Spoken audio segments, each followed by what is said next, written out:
Welcome you friends. I am Shantaya V. Gurumat, Department of Botany, MGVC Arts, Commerce and Science College, Muddebiyal. Friends, today we discuss about selection in plant breeding. It's the most important process. Selections are basically three kinds. One is pure line selection, mass selection and pedigree selection. The first we discuss about pure line selection. A history of pure line selection dates back to mid 19th century or even earlier. A pure line selection is the progeny of a single homozygous self-pollinated. As a result, all the individuals within a pure line have identical genotype. In pure line selection, a large number of plants are selected from a self-pollinated crop and are harvested individually. Individual plant progenies from them are evaluated and the best progeny is released as a pure line variety. Therefore, pure line selection is also known as individual plant selection. A pure line variety is a variety obtained from a single homozygous plant of a self-pollinated crop. That is a pure line. The some characteristics of pure line selection. All the plants within a pure line have the same genotype as the plant from which the pure line was derived because the parent plant was homozygous and self-fertilized.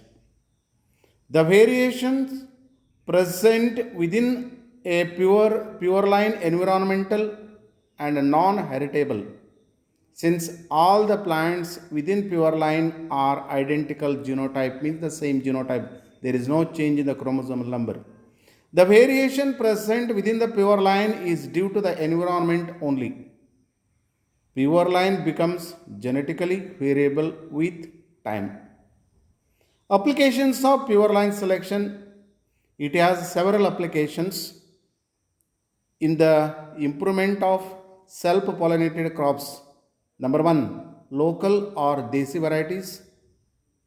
Second one is old pure line varieties. The next one is introduced varieties. The pure line selection.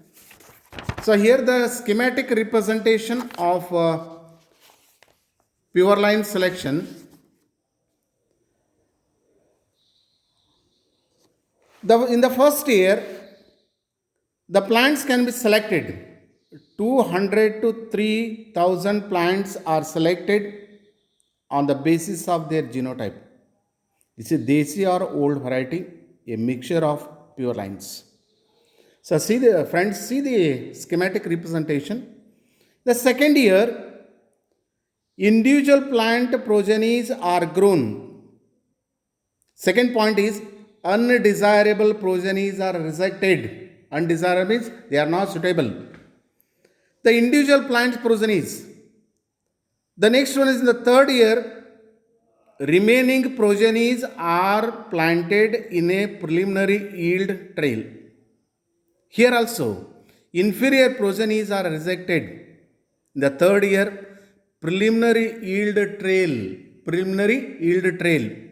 In the fourth to sixth year, replicated yield trails are conducted at several locations. Replication means the multiplication of the yield at various regions. Second one is inferior progenies are rejected. Here also the some defected plants can be rejected here. Third one is disease resistance and quality tests are done.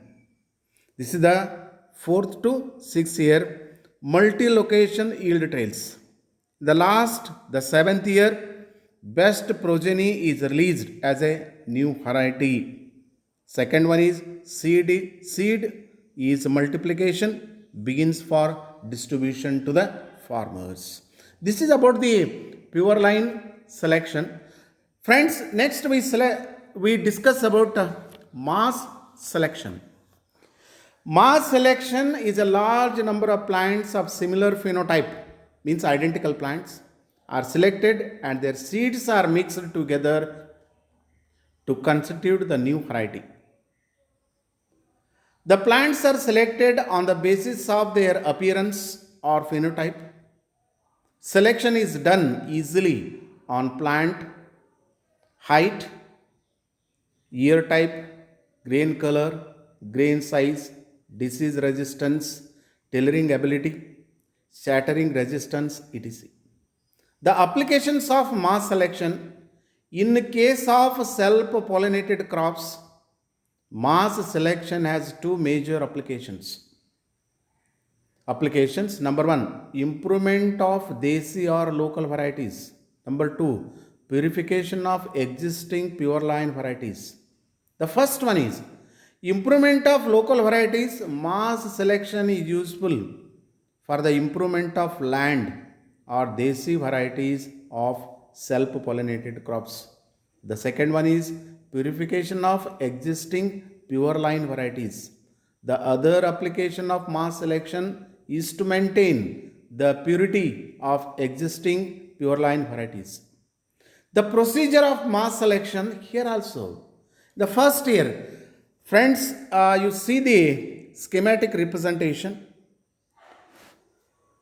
In the first year, from a variable population, 200 to 2000 plants with similar but desirable traits are selected. Second point, the seeds from selected plants are composited. The second year, the composite seeds are planted in a primary yield trail along with standard checks. Means the growing those seeds in the first year. In the third year, promising selections are evaluated in coordinated yield traits at several locations, means various places. The next one is if outstanding, released as a new variety in the last year or sixth year, seed multiplication for distribution to the farmers. The mass selection is a very important process. First year, a large number of phenotypically similar plants are selected for their vigor, plant type, disease resistance, and other desirable characteristics. Second year, the composite seeds are planted in a preliminary yield trail along with standard varieties as checks. The new line evaluated in coordinated yield trails at several locations.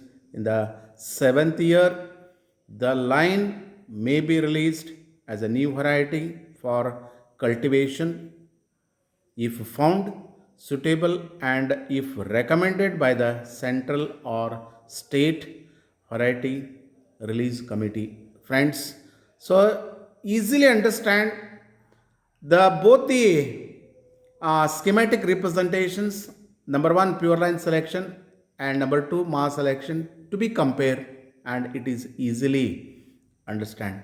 Okay, thank you friends. We meet in the next video. Thank you.